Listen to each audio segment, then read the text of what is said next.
l'avons déjà évoqué, mais nous pouvons nous le redire inlassablement. Il nous faut encore, nous sommes loin, il nous faut encore beaucoup de chemin avant d'avoir retrouvé la plénitude des sacrements.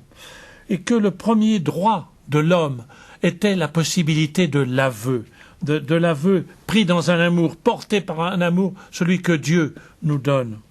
Et que la personne, notre vie vaut mieux que nos actes. Notre vie, c'est pas l'addition de nos actes, c'est nos actes portés, attirés par un amour, celui de Jésus. Et cela suppose l'aide de Jésus. Vous êtes-vous demandé ce que voudrait dire l'absolution d'un pécheur muet qui ne dirait rien, qui ne voudrait même pas reconnaître ce qu'il est, ne serait-ce qu'en face de lui-même? Le Christ n'a pas dispensé, nous nous sommes redits 20 fois, Marie-Madeleine, la Samaritaine, Saint-Pierre, etc., de cet aveu. Le Simon le pharisien avait peut-être les sentiments, mais il ne veut pas les exprimer. Et c'est Marie-Madeleine qui va essuyer en pleurs les pieds de Jésus. Elle s'écroule. Le pharisien ne veut pas s'écrouler. Le premier droit de l'homme, nous l'avons dit, est peut-être le droit de pleurer sur lui-même. Qui serait dispensé de pleurer sur soi-même un jour? Dans l'Ancien Testament, il y a l'aveu des fautes. David pleure sur lui-même. Moïse pleure sur lui-même. D'autres religions l'admettent et mettent au premier plan cette connaissance de soi-même. Or, nous sommes un peu légers d'une manière indigne. L'histoire le retiendra de la manière dont nous avons bradé en très grande partie le sacrement de confession depuis. Qu'il faille nous débarrasser de tout ce qu'il pouvait y avoir de routine, etc. D'accord. Mais ce n'est pas une raison pour brader le cœur à cœur avec Dieu, comme, hélas, nous l'avons tellement fait depuis 50 ans. La possibilité de venir près de quelqu'un, pour être pacifié, pour être, non pas chercher des suppléances ou des consolations à la gomme, mais simplement pour renouveler le cœur à cœur qu'est la vie de la foi. Il n'y a pas de suppléance à l'amour. Et pour ça, je vais revenir sur ce sujet. Je vous donne simplement un titre, le titre de la parabole que je voudrais nouer devant vous. Simplement, dans le couloir de la mort. Vous savez, il existe dans les prisons américaines. Et ne jouons pas trop au fier à bras. À Nouméa, dans les ruines du bagne, j'ai retrouvé ce qui était exactement le cabanon, enfin le logement où l'on mettait les condamnés à mort. Donc, nous avons mis nous aussi beaucoup de temps avant d'abandonner la condamnation à mort. Quelquefois, au bagne, c'était pour 3 fois rien. Donc, je mets comme titre, simplement, « Dans le couloir de la mort ».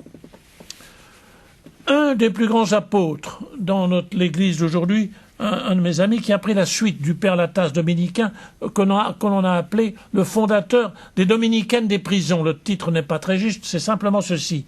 Il avait, en prêchant la retraite à la prison de Rennes, il avait été bouleversé par voir, en découvrant ce qui restait dans le cœur des femmes qui étaient mises en prison, qui étaient condamnées, certaines condamnées à mort.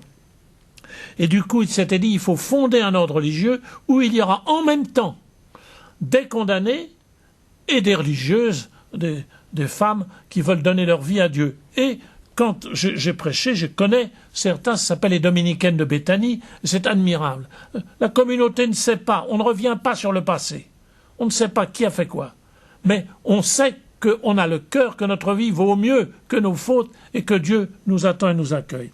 Or, le père Nourrissat prêchait dans les prisons. Et il avait prêché dans la prison de Boston, aux États-Unis, et il avait eu la permission de passer 8 jours, avec les condamnés dans le couloir de la mort.